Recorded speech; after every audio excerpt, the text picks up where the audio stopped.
AIA Australia is supportive of advisors being paid for the work that they do, because it's a considerable amount of work, and we do our pre-assessments earlier, and just the time that it takes to put a client through that process is quite significant. What an insurer needs to look at is the sustainability of the product and sustainability of the premium. And what's going on at the moment, Drew's talked about it, is you've got these claims issues that are hitting the industry. So that's impacting premiums. Of course, if you increase remuneration, potentially that can impact premiums as well. And then obviously you've got the insurers then dealing with trying to make the user more efficient as well. And you've got less advisors out there, less insurance being written. So, you haven't got as much new business coming in the door, and you've also got retention issues. So you kind of got to look at all of it, and look at how do we solve providing more advice to more consumers who actually need it. So there's definitely a need there. Yes, potentially it is through advisor remuneration, but we can't just look at it in isolation, as I said. So if we can do something around product sustainability, premium sustainability, innovation of products, then maybe there's more that we can do around remuneration. But I think it's not just let's fix this and that fixes the world, because there's other issues. And so advisory remuneration commissions exist within an ecosystem that includes product and claims. Exactly right. And so an insurer needs to look at all of that, and can't just look at remuneration and isolation. What I would say though is there a way for us to make more normal advice fees being charged with life insurance, where it's much more, there's a transparency there to the customer around what they're paying for, and the government supports that more, and maybe Ben, you've got some views on that, obviously, as to how that can be more attractive. But, should we be normalising that a bit more, so that way, yes, the advisor can be remunerated accordingly for the work that happens. In some, in some events, an advisor's doing the work, and the client doesn't necessarily go through or decides not to take up the insurance, but the advisor's doing this work. They should absolutely be remunerated for that. Accordingly. Okay, so we will go to Ben on that, and as we do, just to finish this conversation with you, and I'm really mindful that you are the co-host for this event today, so I really don't want to put you on the spot, but for an advisor, and this might not see the light of day, for an advisor that operates on a commission basis, yes, do you think the current commission cuts of 60-20 appropriately, in a lot of circumstances, represent the value that the advisor actually, the monetary value that the advisor actually delivers to the client? Is under or over about right? No, I think it's under. Yeah, I'm under in that first year. I do think it's under. When you look at the unit cost to deliver advice, and if you're dealing with middle market Australia, and you're dealing with average premium. What's the average premium for AIA? It's about 4,000, right? And you say 60% of that. Is that enough to deliver advice to them? So not instead of talking about what you're allowed to earn, it's what the value of that advice is. That's right. Is represented. That's right. You mentioned fees, and that is becoming more of a growing part of the life insurance advice narrative. As we turn to you, Ben, do you have any take on the place of fees as a normal part of the life insurance advice proposition? There's definitely green shoots emerging based on discussions with the community, the advisor community, off the back of the ATO nod for partial deductibility of upfront fees. And that could be a typical SLA fee for super investments advice, but now also extends in principle to an upfront fee service charge for insurance.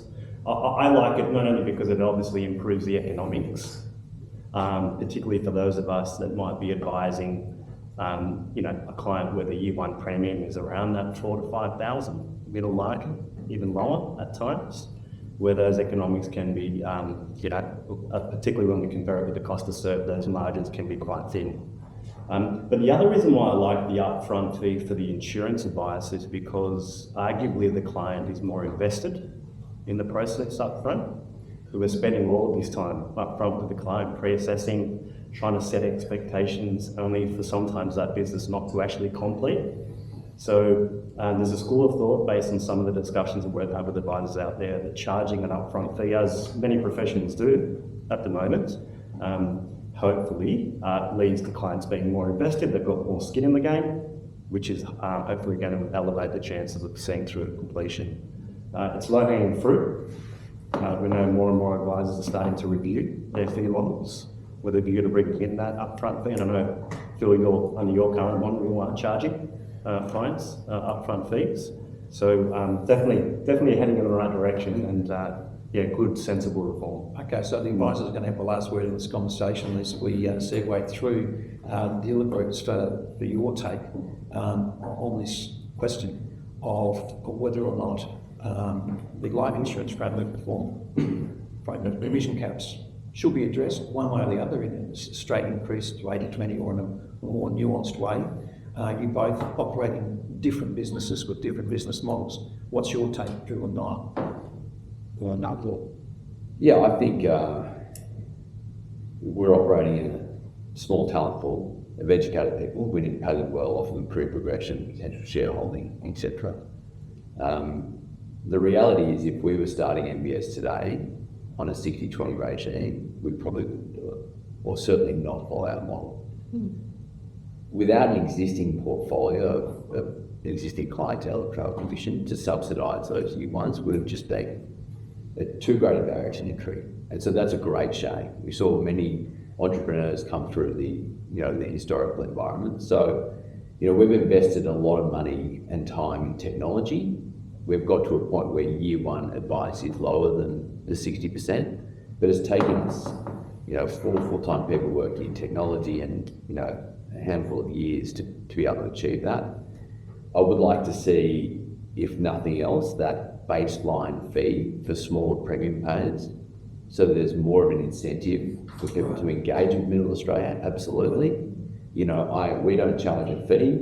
Middle Australia also might, whilst they might value the advice, they might not have the means to do so. And particularly for younger Australians, insurers, you see insurers' books are aging out each year. In 2018, it was the average age of about 48. Now it's 51, 52. So bringing that younger cohort and incentivising advisors to service those younger people with a baseline fee is absolutely paramount. Drew, that year one cost, is that including the tech development as well? You build that into that cost, or is it just the advisor salary that supports that? No, everything. Yeah. That's, as you would appreciate, it's taken a lot of time, right? And we're beneficiaries of the current world of process automation. But it's a big investment. Look, I think it's really interesting what Drew said, that maybe MBS wouldn't exist today, it would have been 60-20. And I think if I remember back to why we went down with we went down to 60 because technology and the likes of UREs, et cetera, was going to take a lot of costs off the advisors. That's right. Actually, that part of it, the costs have gone up for the advisors. So we would very much be in support of increasing 60% up to 80. I think one thing we know but we don't talk about enough, the self-employed advisors, which are the vast majority of people in our industry, are business people. They are in business to make money, right? At the end of the day, they always look after their clients, that's key, but at the end of the day, if they're onboarding a client at $4,000 annual premium, they're probably not making any money out of the client for 3 years or whatever the case may be, carrying a lot of risk and a lot of work up front, and that's why advisors are steering away from those cases and going to the bigger names. So I think it's really important as an industry that we remember that fact that it's got to be commercially viable for the advisors to go down that. Commercially viable, but in a way that still protects the best interest of the consumer and current legislation and other compliance. And there's a lot that protects the consumer, right? So I don't think the increase into 80 would have an impact. Right, okay, so thank you. As we turn the final word to our advisors and to you, to Oxted. It was occurring to me, the new clients that are going to be coming on board with new advice propositions, especially for life insurance advice, are most likely going to be younger rather than older. And the younger generation might be more disposed to pay an upfront fee for life insurance advice as they're used to doing, as has already been pointed out in other industries as well. So Phil and Rebecca, take it away. I'll start. So we charge a small fee for our advice, and I think we can do that because there's really very little options in the market. Our average range around 3.2, 3.3, and so I think the other thing to note is it's very conflicted to say, yeah, increase at 80% because we get paid more. And so one thing I think going to 80% is better for Australia. I think staying 60% is better for Sky and the MBSs of the world, because we don't have this competition coming into the market. So it is good for my business to keep the same level of commission. But one concern with LIF is, if we look at like New Zealand, like we can talk about their high commission rate and we won't go there, but some insurers do have mechanisms for if you have, your completion rate is above a certain amount, then we'll pay you a higher commission. Or if your retention rate is a certain level, then we'll pay you a higher commission, which I think is interesting, given that, if you've got a business completing at 50% of all apps complete, then that's going to be really unsustainable for that business, but also the insurers, and therefore increasing costs. But LIF doesn't allow for any creativity in that mechanism. Yeah, one of the life offices over there does MPS. So a client completes, they write to the client through an advisor, and they ask the client lots of questions about the advice process. Do you understand the product, what it covers for? And depending on the score that comes back from that, the advisor can get paid extra remuneration. Which is great if you're running a good, at Sky, our retention rate's like one of the lowest in the market. Our completion rate's really good and we're happy with it. And so we don't get any of that upside for running an efficient business. So you'd be up for that incentive as long as it continues to serve the best interests of the consumer.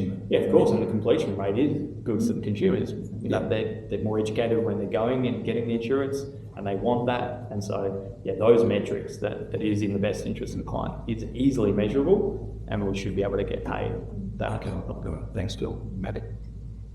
In our practice, quite similar average premiums to Phil's. My client base, opposed to one of my colleagues, skews younger, so it's really common for me to be seeing year one premiums of $1,500, and it's something that we are doing our best to anticipate in terms of when we're building out like fee for service and what the whole package looks like. We know commercially what we need to be running across the client book.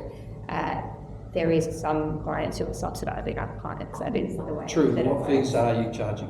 So we are seeking an average total remuneration of about $10,000 in year one, and so that can come from different sources. Right. And that's all advice, not just life insurance advice, but the absolutely. Yeah. So that's across their whole picture, and. That being said, sometimes you're having to make reasonable estimates around what is possible. Sometimes we're looking at it and saying we're going to keep your group cover, and therefore that impacts things. And that is increasingly common as our clients getting older. We were talking about clean skins before. It's very hard to justify moving away from group cover. So I think that overall picture is really important, and we're fortunate being a holistic advisor that we can move across different levers.